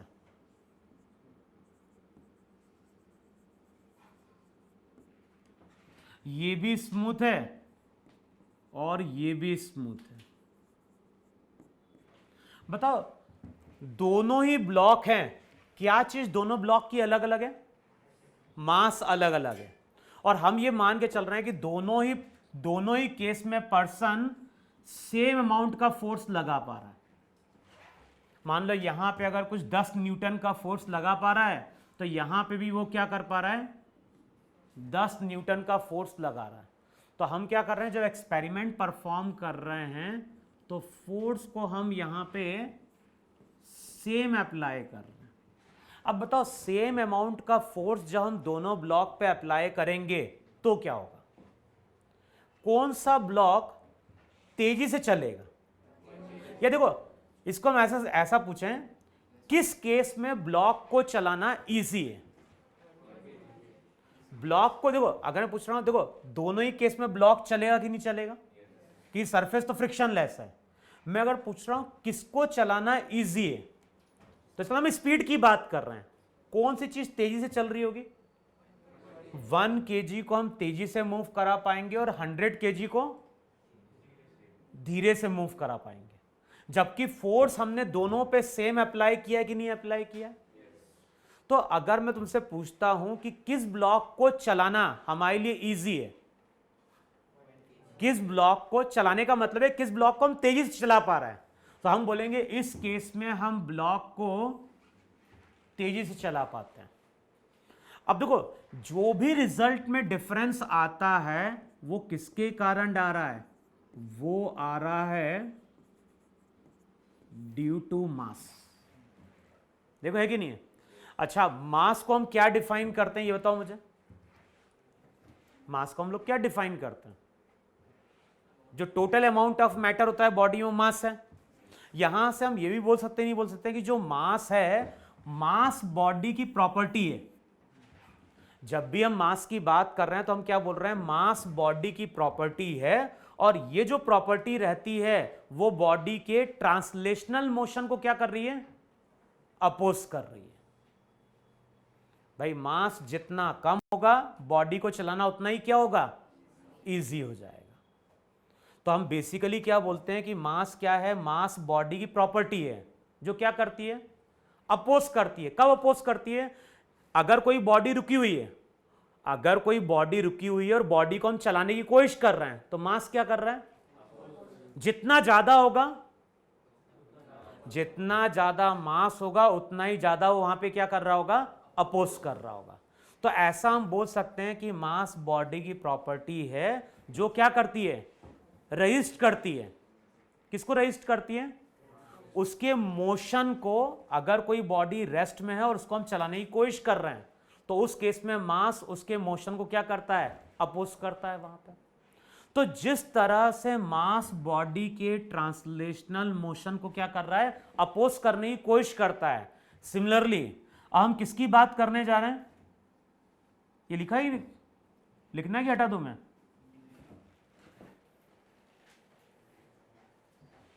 वहां पे केवल इतना समझ लो कि जब मास ज्यादा होगा और अगर कोई बॉडी पहले से ही रेस्ट में है तो जब भी हम उसको चलाने की कोशिश करेंगे तो हमें रेजिस्टेंस क्या होगा, ज्यादा मिलेगा।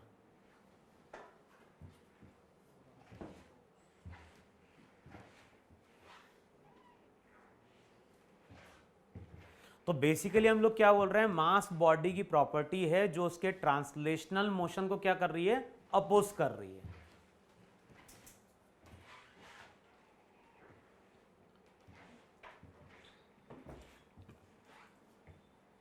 लिख लिया इतना?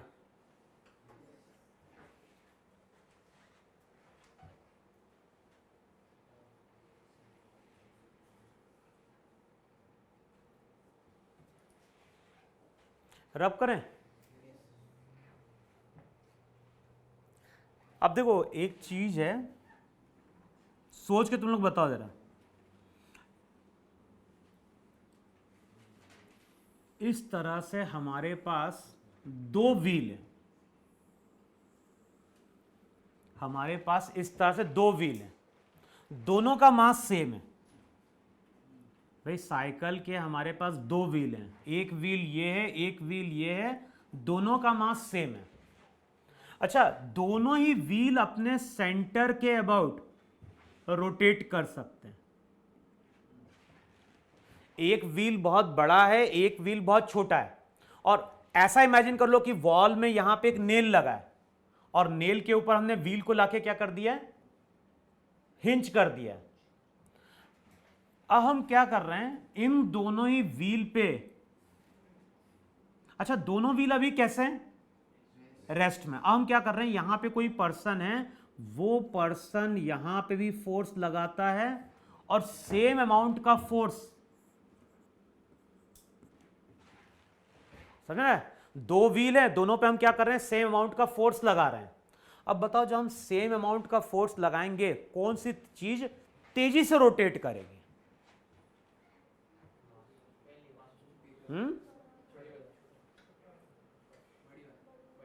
सोचो यार, कभी ऐसा प्रैक्टिकल अगर परफॉर्म करें तो क्या होता है। अगर प्रैक्टिकल परफॉर्म करोगे तो ऑब्जर्व क्या करोगे कि ये जो चीज रहेगी ये फास्ट चलेगी। जैसे मान लो हाथ मार रहे हैं तो यहां पे ये चीज फास्ट चलती है और इसके कंपैरिजन में ये क्या होती है, स्लो होती है। अच्छा, अब ऐसा क्यों हो रहा है? मास तो सेम है कि नहीं सेम है? किस चीज का डिफरेंस आ रहा है? रेडियस, साइज का। और साइज से क्या हो रहा है? साइज का मतलब है कि यहां पे मास ज्यादा डिस्टेंस पे है कि नहीं है, और यहां पे अगर देखोगे तो मास यहां पे क्या है? कम डिस्टेंस पे। और बेसिकली ये जो प्रॉपर्टी रहती है उसको हम लोग नाम देते हैं मोमेंट ऑफ इनर्शिया। तो बेसिकली जो सबसे पहली टर्म आती है रोटेशनल मोशन में वो यही आती है, मोमेंट ऑफ इनर्शिया।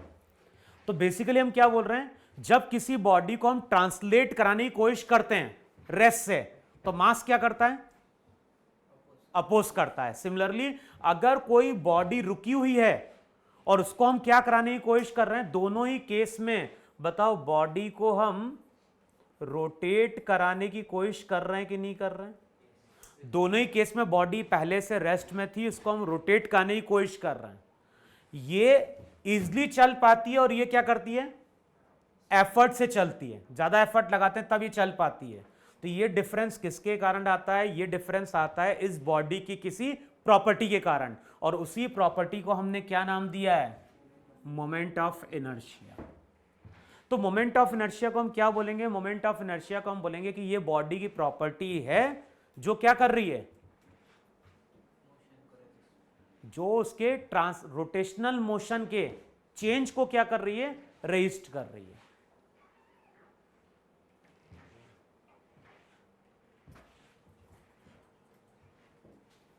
क्या लिखेंगे definition? It is the property of a body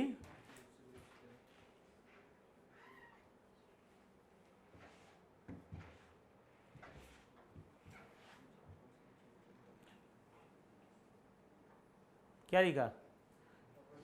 it is the property of body which opposes क्या? विच अपोजेस क्या? विच अपोजेस एनी क्या? Which opposes change in rotational motion. ये क्या हुआ?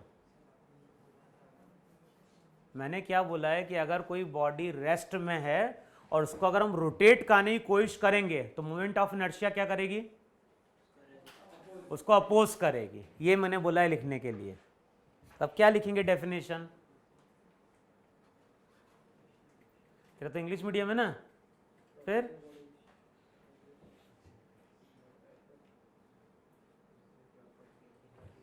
क्या बोलेंगे? It is the property of body विच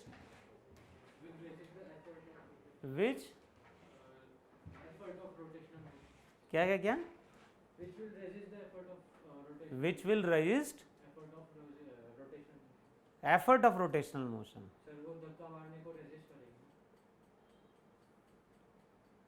क्या?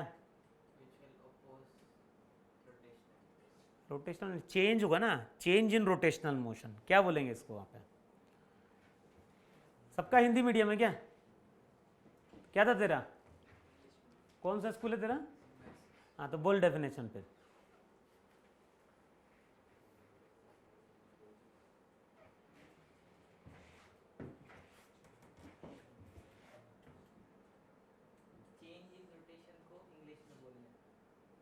वो तो मैंने बोल दिया, चेंज इन रोटेशनल मोशन। तो क्या बोल रहा है? मैं बोल रहा हूँ उसको डेफिनेशन क्या लिखे हैं मोमेंट ऑफ इनर्शिया की? It is the property of body which opposes any change in its rotational motion. Change in which opposes इसका मतलब क्या हुआ? हाँ, लिख लो। ये समझ में नहीं समझ में क्या बोल रहा हूं मैं? समझ में क्या बोल रहा हूं? क्या लिख लेना डेफिनेशन में क्या बोल रहा हूं वहां पे। जब किसी बॉडी को हम रोटेट करने की कोशिश कर रहे हैं तो मोमेंट ऑफ इनर्शिया क्या करती है? इसको अपोज करती है। और ये जो बॉडी की प्रॉपर्टी है उसी प्रॉपर्टी को हमने क्या नाम दिया है? मोमेंट ऑफ इनर्शिया नाम दिया है। फिर सबसे पहले लिखो वहां पे डेफिनेशन में डालो मोमेंट ऑफ इनर्शिया वहां पे।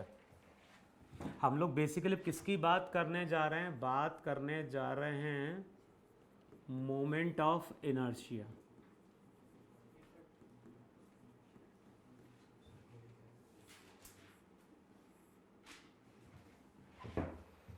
अब सबसे पहला पॉइंट लिखो वहां पे, moment of inertia depends on. Moment of inertia किस पे डिपेंड करती है?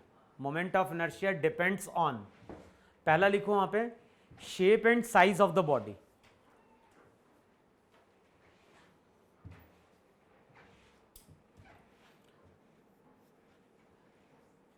Moment of inertia depends on, moment of inertia depends on, पहला क्या लिखा?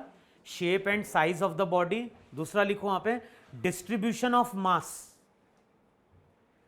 दूसरा लिखो वहां पे distribution of mass from the axis.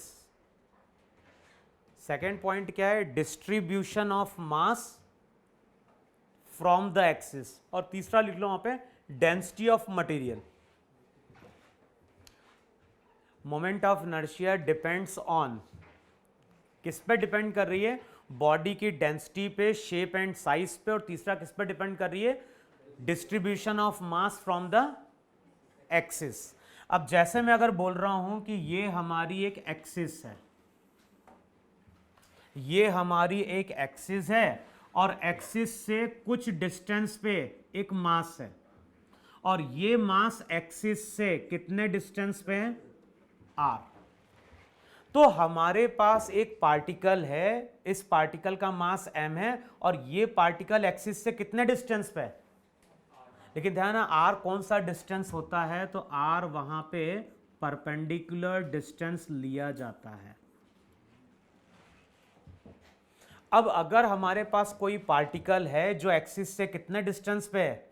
r distance पे, तो इस पार्टिकल का इस एक्सिस के अबाउट जो मोमेंट ऑफ इनर्शिया होता है उसको हम बोलते हैं m इंटू आर स्क्वायर।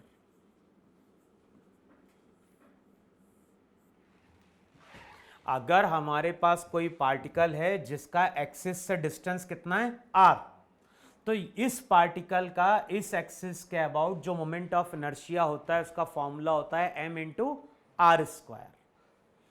और ध्यान है, अभी हम किसकी बात कर रहे हैं? अभी हम किसकी बात करने जा रहे हैं? तो ये चीज ध्यान रखना है, जब हम मोमेंट ऑफ इनर्शिया कैलकुलेट करेंगे, जब मोमेंट ऑफ इनर्शिया कैलकुलेट करोगे तो वहां पे दो केस बनेंगे। पहला केस बनेगा वहां पे for particles,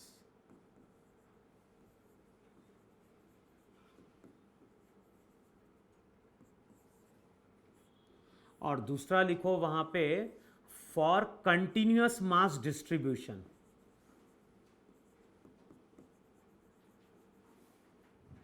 for continuous mass distribution. तो जब भी हम मोमेंट ऑफ इनर्शिया कैलकुलेट करेंगे तो दो ही केस बनेंगे, या तो हम पार्टिकल की बात कर रहे होंगे या फिर हम बात कर रहे होंगे किसकी? कंटिन्यूअस मास डिस्ट्रीब्यूशन की। कंटिन्यूअस मास डिस्ट्रीब्यूशन का मतलब क्या हो गया कि मास के बीच में कोई डिस्टेंस नहीं है। जैसे पेन है, इस पेन में मास लगातार प्रेजेंट है कि नहीं प्रेजेंट है? सिमिलरली, तो जब हम कंटिन्यूअस मास डिस्ट्रीब्यूशन की बात करते हैं तो वहां पे एग्जाम्पल क्या आता है? एग्जाम्पल आता है रॉड, डिस्क, रिंग, स्फीयर। ये सभी हमारे वहां पे क्या होते हैं? कंटिन्यूअस मास डिस्ट्रीब्यूशन के क्या होते हैं? एग्जाम्पल होते हैं, यानी जहां पे मास थ्रू आउट है। तो अभी हम लोग बात कर रहे हैं किसकी? मोमेंट ऑफ इनर्शिया की, और moment of inertia first case की बात कर रहे हैं, और अभी हम बात कर रहे हैं केवल पार्टिकल्स के लिए। अच्छा, जब भी हम मोमेंट ऑफ इनर्शिया कैलकुलेट करेंगे पार्टिकल के लिए तो मैंने फॉर्मूला क्या दिया? m into r square. अब मान लो हमारे पास एक पार्टिकल नहीं है, हमारे पास ऐसे नंबर ऑफ पार्टिकल्स हैं। इसका मास m1 था, इसका रेडियस r1 था, यहाँ पे एक और पार्टिकल है, इसका मास m2 रेडियस, फिर यहाँ पे एक और पार्टिकल, इसका मास m3 रेडियस, r3, फिर यहाँ कहीं ऐसे पार्टिकल हैं। तो अब हम बात कर रहे हैं एक ऐसे सिस्टम की जो नंबर ऑफ पार्टिकल से मिलके बना है। अब बताओ, अगर कोई सिस्टम इस तरह से नंबर ऑफ पार्टिकल से मिलके बना है तो जो भी मोमेंट ऑफ इनर्शिया होता है उसका फॉर्मूला लिखा जाता है m1r1 square plus m2r2 square till. तो जब भी हमें किसी पार्टिकल का मोमेंट ऑफ इनर्शिया कैलकुलेट करना होगा तो फॉर्मूला है m इंटू आर स्क्वायर, एक सिंगल पार्टिकल के लिए। लेकिन अगर इस तरह से नंबर ऑफ पार्टिकल्स होंगे तो फॉर्मूला हो जाएगा m1r1 square plus m2r2 square till mn square. और ये चीज ध्यान रखना, मैं तुमसे क्या बोल रहा हूं कि अगर मान लो ये एक्सिस है और मान लो तुम्हारा यहां कहीं एक पार्टिकल है, डिस्टेंस कौन सा लेना है? परपेंडिकुलर। मान लो बोल रहा है क्वेश्चन में कि ये पार्टिकल यहां पे 10 मीटर के डिस्टेंस पे, पार्टिकल का मास मान लो वहां पे 2 kg है, पार्टिकल कितने डिस्टेंस में, लेकिन ये 10 मीटर परपेंडिकुलर है क्या? नहीं। तो इस तरह से जब केस होंगे तो वहां पे एंगल दिया होगा, मान लो ये एंगल दिया है 30 डिग्री। अब मैं अगर तुमसे पूछता हूं कि इस पार्टिकल का इस एक्सिस के अबाउट मोमेंट ऑफ इनर्शिया कितना है, एक्सिस का मतलब है कि इस एक्सिस के अबाउट हम इसको क्या कर सकते हैं, रोटेट करने की कोशिश कर रहे हैं। तो मोमेंट ऑफ इनर्शिया जो रहेगा वो मास पे डिपेंड करता है, साथ में डिपेंड करता है मास के डिस्ट्रीब्यूशन पे। बताओ, डिस्टेंस जितना ज्यादा होगा मोमेंट ऑफ इनर्शिया उतना ही क्या होगा, और मोमेंट ऑफ इनर्शिया ज्यादा होगा तो उसको रोटेट करना उतना ही क्या होगा, डिफिकल्ट होगा। इसलिए तो मैंने बोला कि अगर एक लार्ज साइज का रिंग लें और छोटे साइज की रिंग लें तो क्या होता है, सेम मास का रिंग है तो जो लार्ज साइज का रिंग होता है उसको मूव कराना डिफिकल्ट है, क्योंकि रेडियस जितना ज्यादा होगा मोमेंट ऑफ इनर्शिया भी उतना ही क्या होगा, ज्यादा होगा। अब बताओ, यहां पे अगर मुझे इस पार्टिकल का इस एक्सिस के about moment of inertia calculate करना है तो कितना आएगा, एक्सिस का मतलब है कि इसके अबाउट ऑफ रोटेशन कंसिडर करना है। अब बताओ, ये जो परपेंडिकुलर डिस्टेंस रहेगा इसको हम r बोलेंगे कि नहीं बोलेंगे, और r कितना हो जाएगा वहां पे, जो r रहेगा करके देखो वहां पे 10 sin थीटा होगा कि नहीं होगा। तो मोमेंट ऑफ इनर्शिया अब तुम क्या लिखोगे, मोमेंट ऑफ इनर्शिया लिखोगे मास हो गया 2 r का स्क्वायर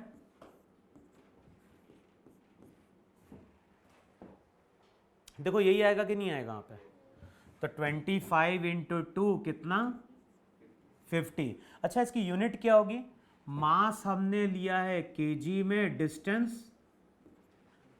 तो ये भी लिख लो वहां पे। जब भी हम मोमेंट ऑफ इनर्शिया की बात करेंगे, अगर हम SI सिस्टम की बात कर रहे हैं तो यूनिट क्या हो जाएगी, इसकी यूनिट हो जाएगी, यूनिट हो गई वहां पे केजी मीटर स्क्वायर। CGS में जाएंगे तो ग्राम। अच्छा, नेक्स्ट पॉइंट ये भी लिख लो कि मोमेंट ऑफ इनर्शिया है क्या, तो मोमेंट ऑफ इनर्शिया ना तो स्केलर है ना वेक्टर है, ये होती है टेंसर क्वांटिटी। जो मोमेंट ऑफ इनर्शिया है वो टेंसर क्वांटिटी है।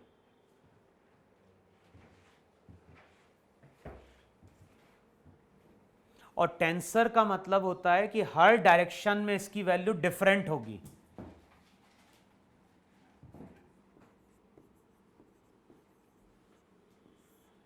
तो जो भी मोमेंट ऑफ इनर्शिया है वो टेंसर है।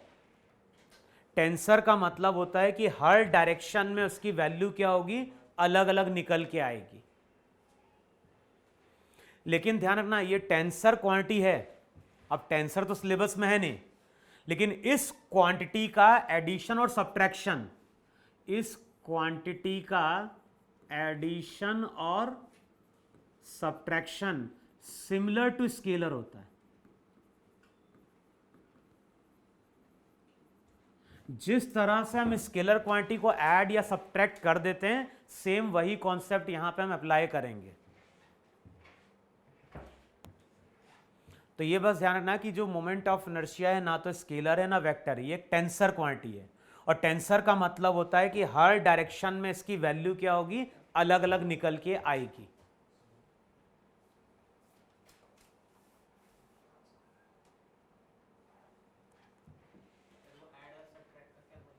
अबे इसको सिंपल अगर ऐड करना है सब्ट्रैक्ट करना है तो स्केलर क्वांटिटी की तरह इसको हम ट्रीट करेंगे।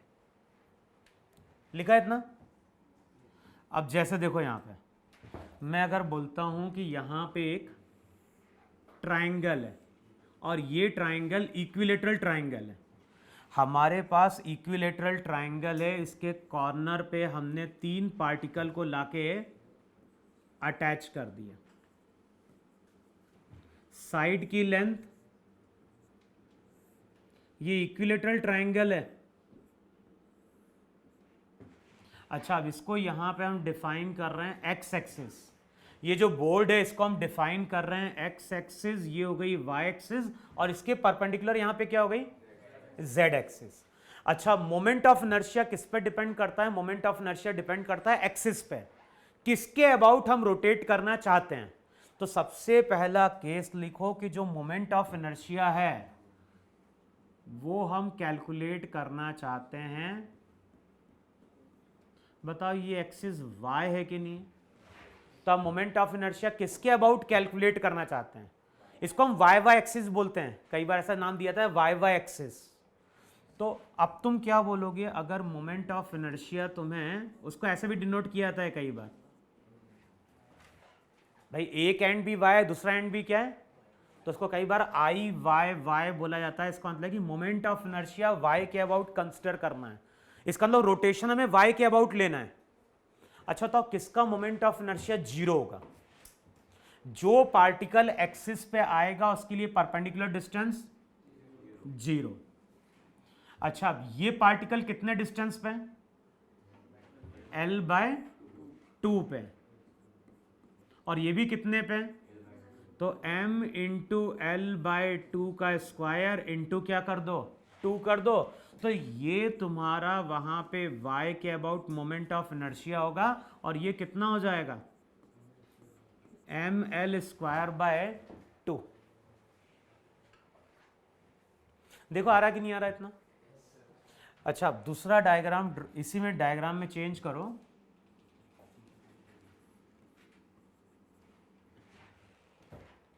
अब ये जो इक्विलेटरल ट्राइंगल है जिसपे 3 पार्टिकल अटैच करें, अब मैंने एक्सिस कौन सी ली, इसका मतलब है कि इस एक्सिस के अबाउट अब रोटेशन क्या करना है, कंसिडर करना है। अभी हमने रोटेशन किसके अबाउट लिया था, वाई के अबाउट लिया था। अब बताओ इस एक्सिस के अबाउट अगर रोटेट कराओगे तो किसका 0 हो जाएगा, इस पार्टिकल का। तो मोमेंट ऑफ इनर्शिया वहां पे क्या हो गया, 0। अब ध्यान ना, मोमेंट ऑफ इनर्शिया एक्स के अबाउट कैलकुलेट कर रहे हैं तो उसको आई एक्स एक्स बोलेंगे कि नहीं बोलेंगे। अच्छा अब देख के बताओ हमें कौन सा डिस्टेंस लेना होता है, परपेंडिकुलर। अब बताओ यहां से लेके यहां तक का जो डिस्टेंस रहता है वो इक्विलेटरल ट्राइंगल की हाइट होती कि नहीं होती। ये पार्टिकल भी कितने डिस्टेंस पर रोटेट करेगा, h, ये भी कितने पे रोटेट करेगा। तो मोमेंट ऑफ इनर्शिया mh², मैंने क्या बोला है टेंसर, लेकिन इसको ट्रीट करना है एज अ स्केलर, तो स्केलर में हम सिंपली क्या कर देते थे, ऐड कर देते थे, हमें और कोई मतलब नहीं था। अब बताओ वैल्यू कितनी हो जाएगी, h की वैल्यू पुट कर दो, h कितना होगा, √3, यही होगा ना वहां पे।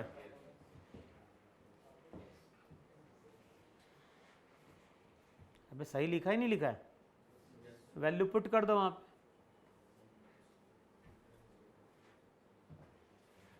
सबकी वैल्यू पुट करो, बताओ मोमेंट ऑफ इनर्शिया कितना आ रहा है,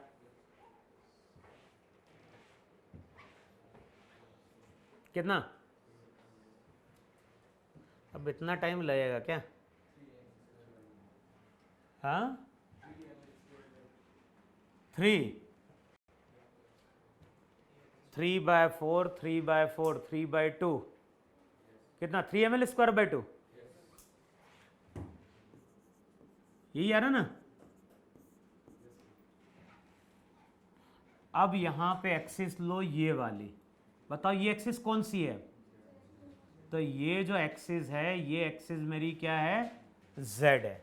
तो अगले स्टेप में हमें क्या करना है? मोमेंट ऑफ इनर्शिया z के अबाउट कैलकुलेट करना है। अब बताओ इस एक्सिस के अबाउट हमें रोटेट कराना है, जिस एक्सिस की बात कर रहा है उस एक्सिस के अबाउट रोटेशन कंसीडर करना है। अब बताओ ये पूरे ट्रायंगुलर फ्रेम को अगर हम इस एक्सिस के अबाउट रोटेट कराएंगे तो अब क्या बोलोगे? इस एक्सिस के अबाउट इसका मोमेंट ऑफ इनर्शिया क्या हो गया? 0। ये पार्टिकल कितने डिस्टेंस पर रोटेट कर रहा है? l। ये भी, तो मोमेंट ऑफ इनर्शिया लिख दें ml square plus ml square किसके बराबर? 2ml स्क्वायर के। बताओ यही मोमेंट ऑफ इनर्शिया है कि नहीं है? 2ml square.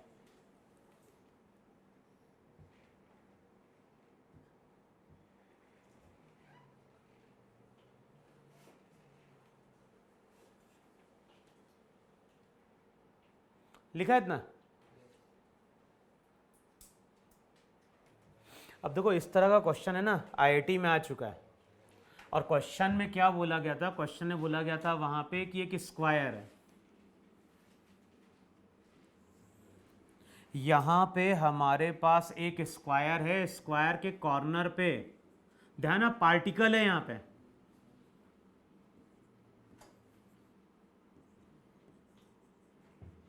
स्क्वायर की साइड की लेंथ दी है l, तो ये डिस्टेंस भी l। तो हमारे पास एक स्क्वायर है जिसकी साइड की लेंथ l, इस तरह से वहां पे 4 पार्टिकल दिए हुए हैं। अब पहला केस क्या ले रहा है? पहला केस ले रहा है कि ये जो पूरा सिस्टम है, ये पूरा सिस्टम फर्स्ट केस में अपने एक साइड के अबाउट क्या कर रहा है? रोटेट कर रहा है। मान लो इस साइड को हमने नाम दे दिया ए बी। अब बताओ ए बी के अबाउट रोटेट करेगा तो मोमेंट ऑफ इनर्शिया क्या आएगा? अगर ये पूरा सिस्टम ए बी के अबाउट रोटेट कर रहा है तो बताओ मोमेंट ऑफ इनर्शिया कितना? किसका 0 हो जाएगा? ये एक्सिस पे, ये एक्सिस पे, इन दोनों का 0। ये कितने डिस्टेंस पर रोटेट करेगा? ये भी कितने पर रोटेट कर रहा है? तो क्या लिखोगे वहां पे? वहां पे लिखोगे ml square plus ml square, तो ए बी पॉइंट के about moment of inertia 2ml square होगा कि नहीं होगा वहां पे?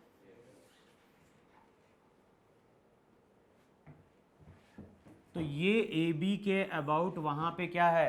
मोमेंट ऑफ इनर्शिया है। अच्छा, अब इसी केस में अगले स्टेप में क्या बोलता है कि ये जो पूरा स्क्वायर सेक्शन है, ये स्क्वायर सेक्शन अपने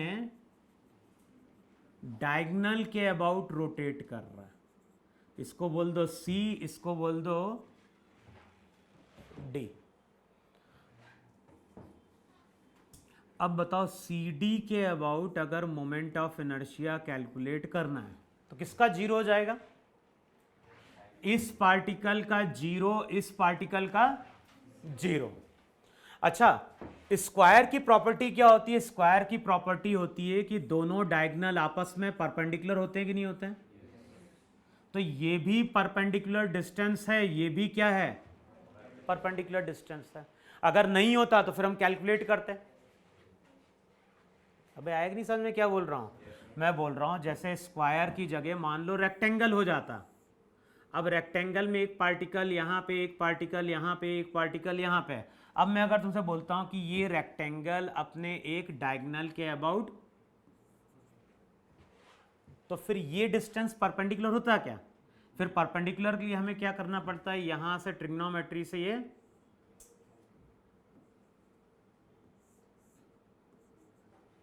तो फिर हम मोमेंट ऑफ इनर्शिया के लिए परपेंडिकुलर डिस्टेंस कंसीडर करते ही नहीं करते। लेकिन स्क्वायर के केस में क्या होता है? डायगोनल हमारा परपेंडिकुलर होता है। अब बताओ ये डिस्टेंस कितना है यहां से लेके यहां तक का? अबे पूरा L√2 डिवाइडेड बाय 2, तो ये कितना L/√2, तो मोमेंट ऑफ इनर्शिया हो जाएगा m इंटू L/√2 का स्क्वायर। दूसरे का भी वहां पे क्या हो गया सेम, तो चेक कर लो CD के अबाउट मोमेंट ऑफ इनर्शिया कितना m,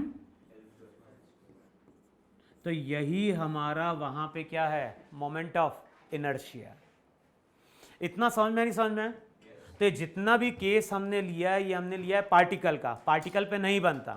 एक क्वेश्चन तुम लोग कैलकुलेट करके देख लेना, वहां पे मैथ्स लगती है। मैथ्स कैसे लगती है, एक स्केल है हमारे पास, एक स्केल है और ये स्केल 1 मीटर की है। ये करके देखना है तुम्हें। यहां पे हमारे पास एक स्केल है और एक स्केल कितने मीटर की है, 1 मीटर की है। अब जहां पे 1 सेंटीमीटर लिखा है वहां पे हमने 1 kg का मास लाके प्लेस किया। जहां पे 2 लिखा है वहां पे हमने 2 kg का मास प्लेस किया। तो इस तरह से हम मास प्लेस करते गए। अब 100 पे क्या होगा, 100 kg आएगा कि नहीं आएगा, तो 100 पे हमने इस तरह से, तो सो ऑन हम मास को वहां पे क्या करते हैं अरेंज करते हैं, 3 kg 4 kg 5 kg 6 kg, जितनी जगह यानी जो सेंटीमीटर है वहां पे उतना ही अमाउंट का मास हमने क्या कर दिया प्लेस कर दिया।